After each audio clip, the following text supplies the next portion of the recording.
All right, everybody, we are live tonight. Welcome, welcome, welcome to the PowerLink Expo. Today, we're going to be talking with Jacqueline Garrett and Bobby Durrell, and we're going to talk about some of the stuff that's going to be going on at the PowerLink Expo coming up on May the 18th and 19th. This expo is going to take place at the Christian Life Center in Fort Walton Beach, and we are super excited about it. We're going to being able to take place at this place because it's going to give us an expansion on helping small businesses grow. Today, thank you, Jacqueline, for coming in, and thank you, Bobby, for coming in. We're going to have a small discussion about what's going to take place at the PowerLink Expo. We're going to start with you, Jacqueline. So, first of all, tell us a little bit about yourself and what it is that you do. So, hi, thank you for having me here. I'm sitting out in the back enjoying the Florida sunset, and I am the founder of Whistleblowers of America. We started in 2017 as a nonprofit that is very much focused on the when people make a disclosure, and then if they suffer retaliation, discrimination, harassment, bullying in the workplace, and we try to help them work through those distressful situations and be able to be better prepared to deal with what they need for their disclosures, for their cases, and then for their own personal resilience. How do you solve these problems and find coping strategies? Okay, okay. So at the event, whenever you're going to be hosting one of the workshops, is that correct? Correct? Yay. Yeah. I'm excited about this. Okay, and so at the event, we one of the things that you're gonna be talking about is how business owners can, if they have someone that has something that is going on within their company, how they can handle it. What are some of the takeaways from that workshop that people can look at and be able to see? So that's a great question.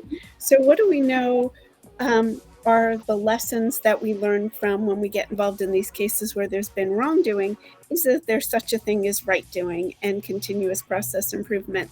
And what we need are processes and systems that allow us to move forward in a positive constructive way so that these things don't become adversarial and they can mediate these things in a way that's healthy for all the employees, but also for the business owner, for the business. And we have to remember that customers or beneficiaries are impacted when they know that something's not right.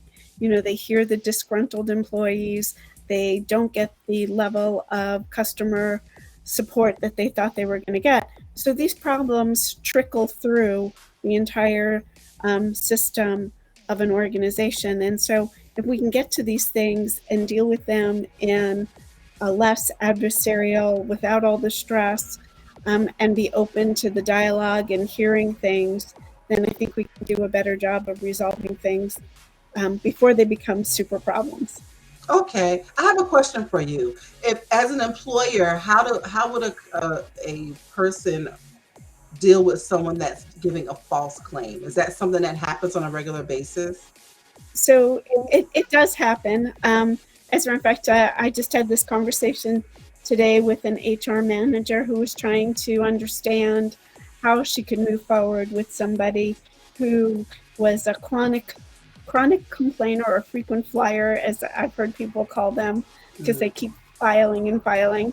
Um, so one is to understand really maybe more of the situation and understand more about the background, because I when I deal with whistleblowers, I take a very trauma informed perspective, which means that they've gone through something that has been traumatic. They have felt victimized. So what's behind all of that? Have they filed other complaints and feel like they've never been heard?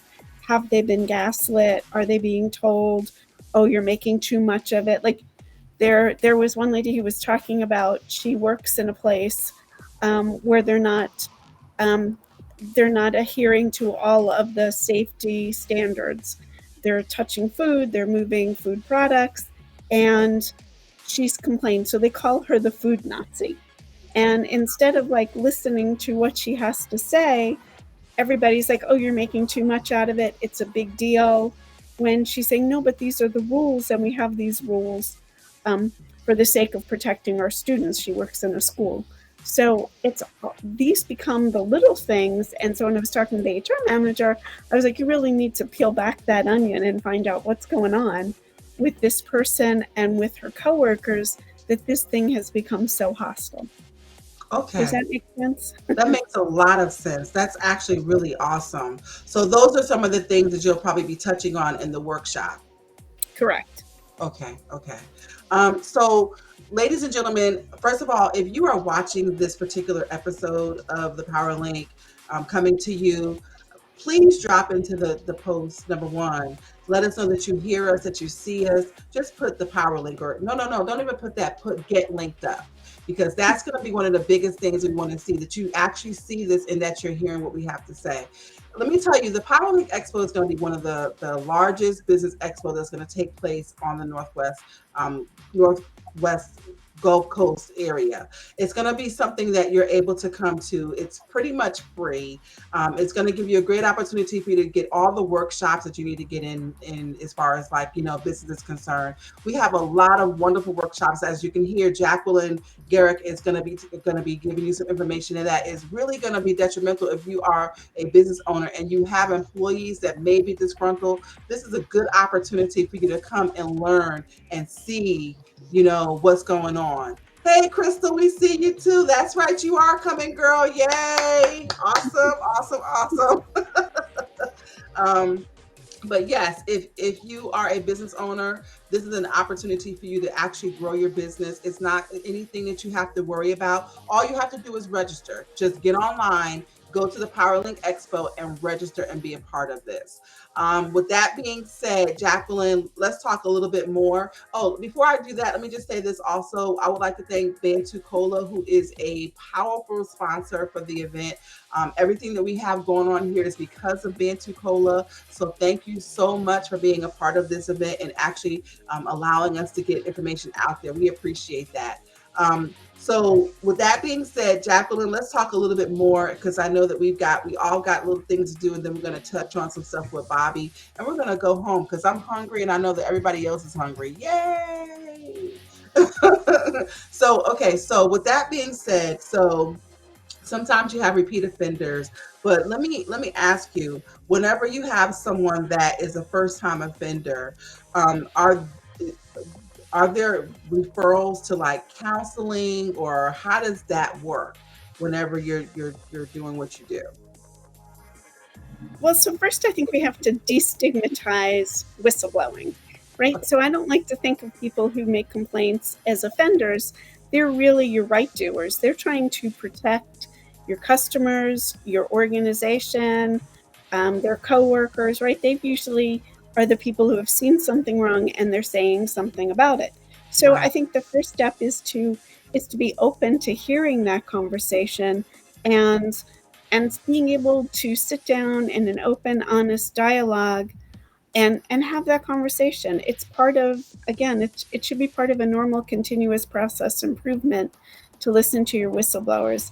And it's easy to change the culture around that by creating awards and recognitions for people who find something wrong, bring it to your attention, and you can work together to solve it. Not all the time are the whistleblowers right about everything, but usually this goes a lot better when they feel heard and listened to, and incorporate them into being able to solve the problem or address the issue and work on the plan, because that's a way of diffusing this hostile negative environment. You want them engaged. You want to hear what they have to say. You hired these people for a reason. Now let's work on resolving the problems that they bring up. And so, one last question, and after that, I'll stop harping on you, because you're like, "Yay, I'm answering the questions." What happens if you have a person that's a whistleblower that comes in and says whatever needs to be said, but the employer is unwilling to change? How does that affect anything? Well, that can be where this gets difficult, right? And it really depends what's at stake. Um, so most of the whistleblowers I deal with are usually dealing with some kind of fraud, medical upbilling, wrongful deaths in a medical situation. So We had like a whistleblower who was saying that the doctor wasn't following standards of care. Well, that meant patients died, and Wow. the administration didn't want to do anything about it.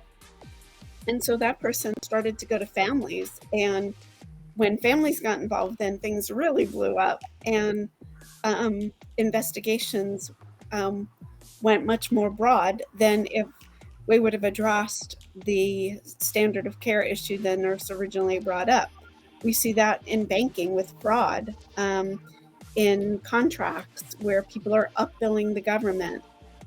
So there's a lot to be gained from dealing with whistleblowers in an honest way, and that for an organization, an employer, even a small business, to know what the whistleblower rights and roles are, to know what your federal and state obligations are, to know and make sure that people are informed, because you have a legal obligation to inform people about their whistleblower rights and their discrimination rights, so that those things can be properly addressed. Because I've seen where companies have been fined and cited for not sharing that information properly.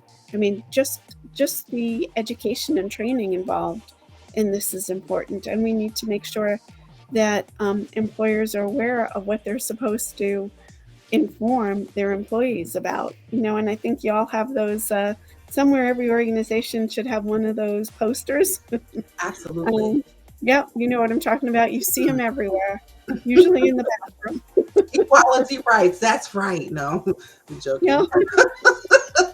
Okay, that makes a lot of sense. That makes a lot of sense, and I'm really glad that you're going to be a part of the workshops that people can learn and grow as far as business owners are concerned. Because sometimes business owners get a little afraid when they hear the term whistleblower. They get afraid of Mhm. the term when they hear that someone is telling on them Yeah. of something that might be going wrong instead of coming to them first. But or they get upset because they have been spoken to by the employee, and then they want to try to do something because they feel like they're backed into a corner. But you're going to give them some really good sound advice concerning how to handle this, as opposed to just saying, well, you're fired, because it doesn't always work. So Well, yeah. and firing the whistleblower can really backfire, because now Absolutely. you've just violated their rights, and now you're going to be in court for a whole other reason. Wow. Okay. Okay. That's awesome. That's just really great information. Okay, so hang tight. I'm going to talk a little bit more to a couple of more things with you, but I'm going to talk to Bobby Durrell now, because he's been sitting quietly and patiently waiting for his turn. Ladies and Yeah. gentlemen, again, the Power Link is brought to you by this live stream is brought to you by Bantucola. Thank you so much for being a part of this, Bantucola. You guys are awesome. Yay. But we're going to talk to Bobby Durrell today, and he's going to give some information about his workshop that's getting ready to come out. First, give us a little bit about who you are, Bobby. Tell us what you are or what you do. Yeah, absolutely, Catrice. So, I'm a native son of the Emerald Coast. One of the few people that were actually born here. As a matter of Really, fact, because I wasn't. I was I not. have a lot of fun with my kids right now, and I point out that the hospital that I was born in is now a retirement home. So I've got a Wow. pretty good chance of going out the same place I came in. Um, just keep that in mind. But Okay. no, I born and raised here. The first generation born here, but the third generation to come up here. Um, my grandfather moved back here in 1947. My family was around and really watched this area grow after that boom right after the Air Force. I did move away for about 20 years and came back about 10 years ago. And when I came back, I really felt like a piece of this area had changed. A lot of big national brands, a lot of chain stores, a lot of big box stores had moved in, and we had kind of lost that hometown feeling.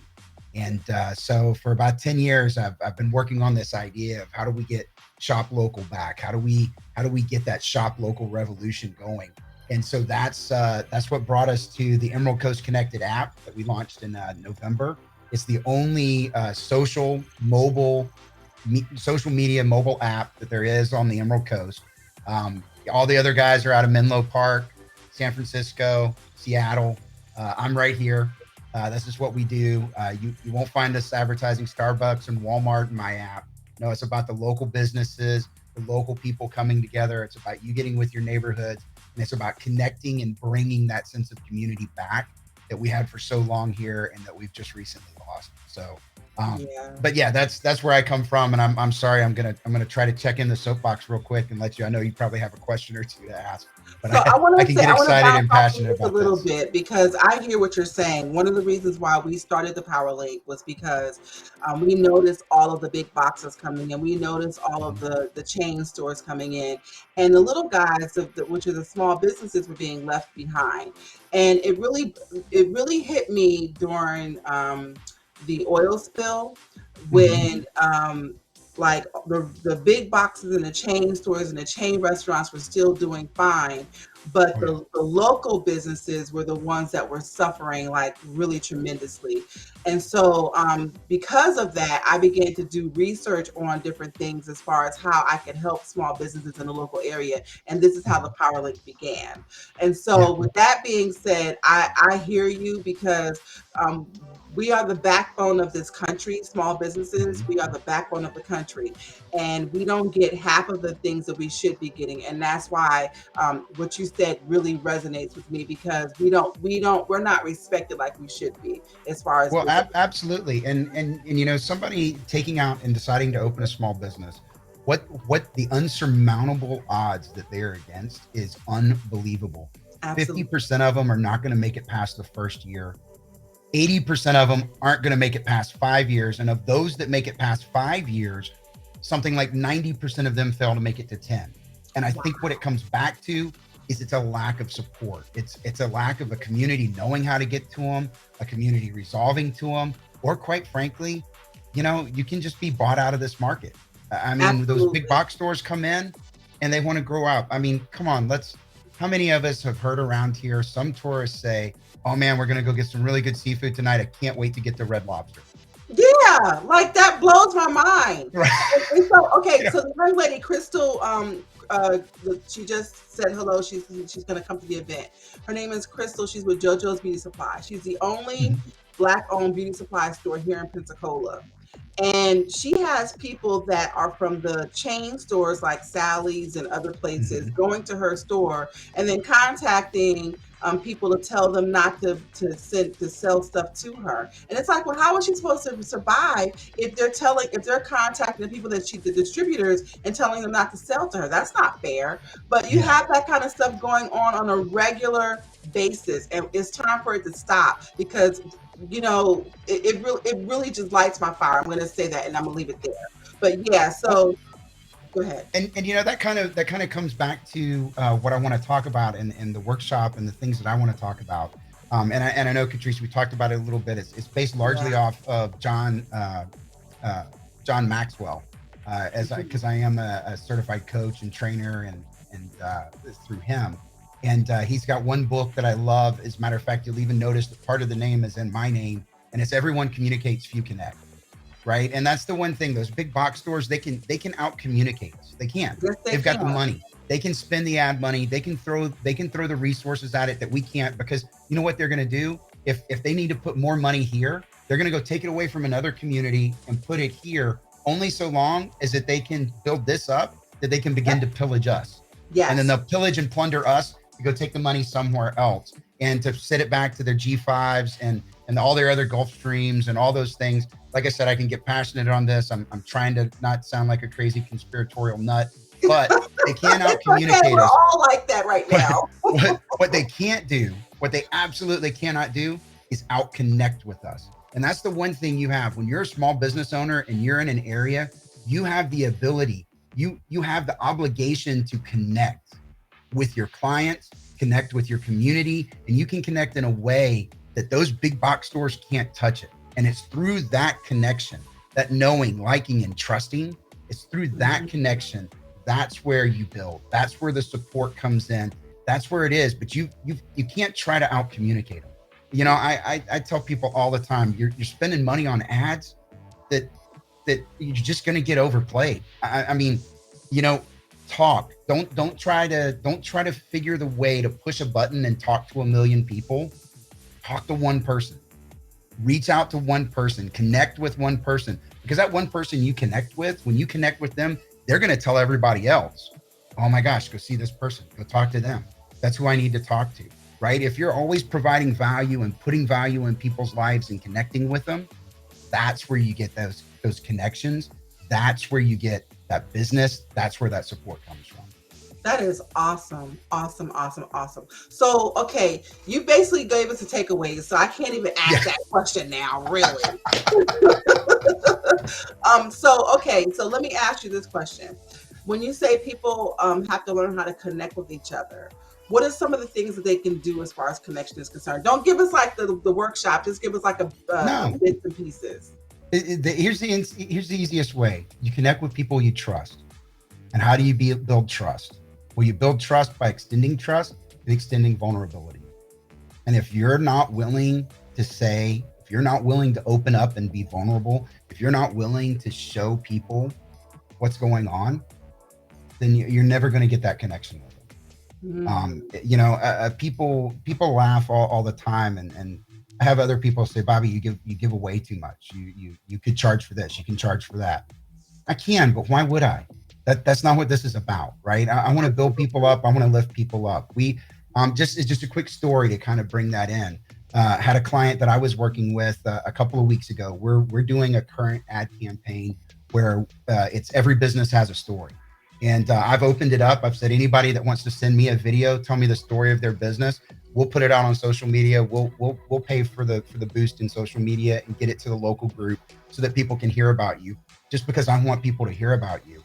And I have my one client reach back to me, and she's like, well, I'm really, really nervous. I don't know how to do it. And I'm like, look, it's just pick up the phone, talk into the phone for 30 seconds. Give me your reason why.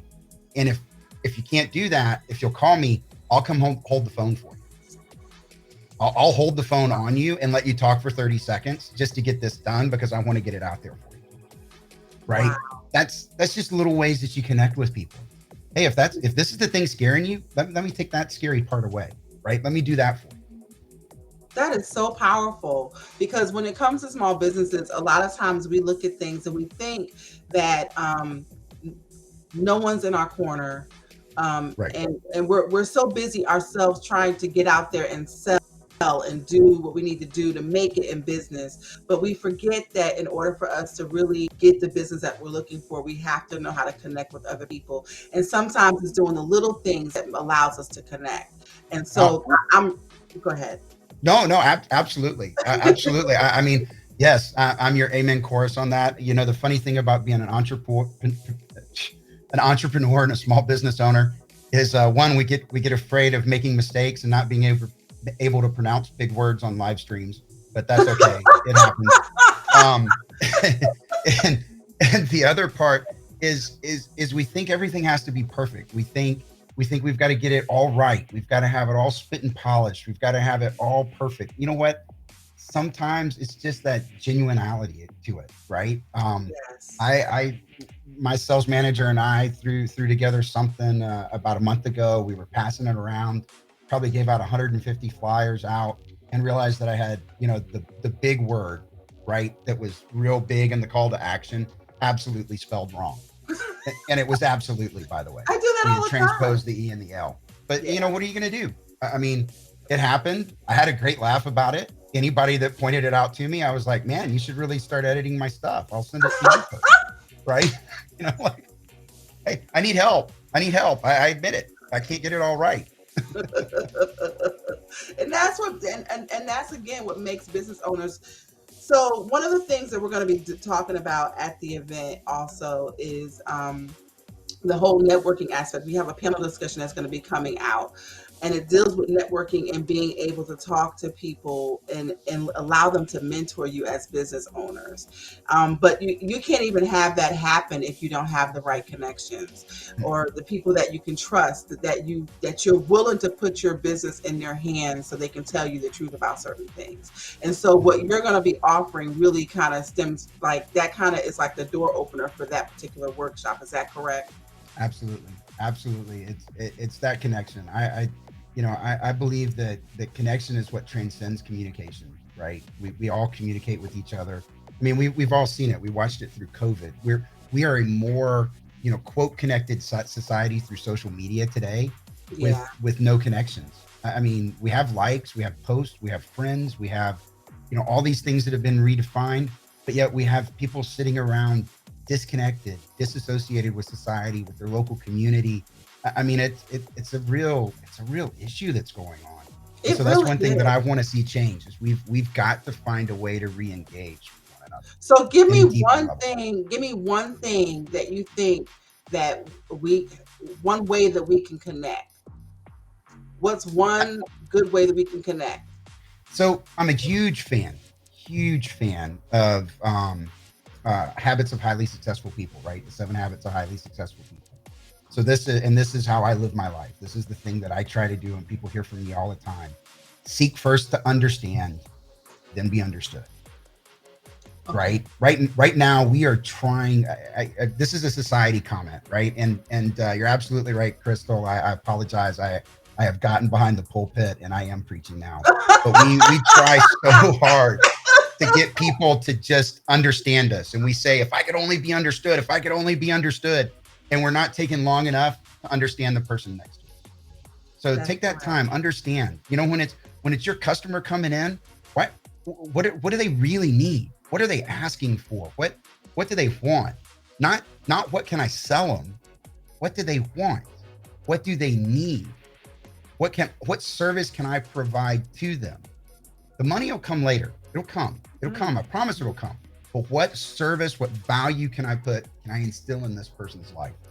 And you know what? I will tell you right now, some of the people that I've really given the boat away to, uh, they may never have the money to come back and pay me, but boy, do they sing praises? Do they turn people up? The people come running to you from that.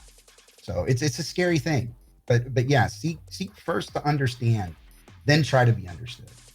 That's my takeaway moment, I guess. That is phenomenal, Bobby. Thank you so much. So, Sure thing. ladies and gentlemen, again, we are talking with Jacqueline Garrick and Bobby Durrell. They're going to be speakers at the event. They're going to be teaching workshops. And as you heard, Jacqueline's going to be talking about how business owners can handle problematic situations when it comes to whistleblowing. And then Bobby's going to be talking about how you can connect with people as opposed to just communicating with them. These are two powerful workshops. If you are a business owner, you do not want to miss this. You want to come and be a part of it. The workshops are free. All you have to do is register. If you go to www.thepowerlinkexpo.com, you'll be able to get in and be a part of the expo. Get linked up with this because this is going to be something that's going to help your company. And again, everything is pretty much free. The conferences you do have to pay for, and the speed networking you have to pay for. But that's because we're going to be providing food, and you're going to actually be meeting people hand to hand and talking to them about your business and the speed networking. But everything else is free for you to come and be a part of. So why not go ahead and register today so that you can make sure that you get your information out there so that people can learn more about you, and you can learn how to connect, and you can learn how to deal with employees that might be disgruntled, and you can learn how to be able to be an advocate for your family. We have all kinds of workshops that are going to be there. So just be a part of this event so that you can grow your business. Ladies and gentlemen, thank you so much for listening. I'm not going to take up that much more time. We have done our 30 minutes. I really appreciate both of you guys for coming out and speaking. I don't know about you, but my stomach clock went off, so I'm ready to eat now. But this is usually the time that I usually kind of get my eat on. So yes, but I I really understand that. appreciate you guys being a part of this. Again, thank you, Bantucola, for allowing us to use your live streaming. This is something that we just appreciate so much from you. Ladies and gentlemen, if you have any questions, please drop it in the post. We will be answering those questions later on down the road. But if you're interested in being a part of this particular event, please go to www.thepowerlinkexpo.com and register. So, with that being said, good night. Thank you for listening. Crystal, you are my biggest Thank fan, you. girl. Yes. Woo, woo. All right. Have a wonderful night, guys. And thank you so much Good again for night. being a part Looking of forward to it. seeing everybody soon. Don't hang up.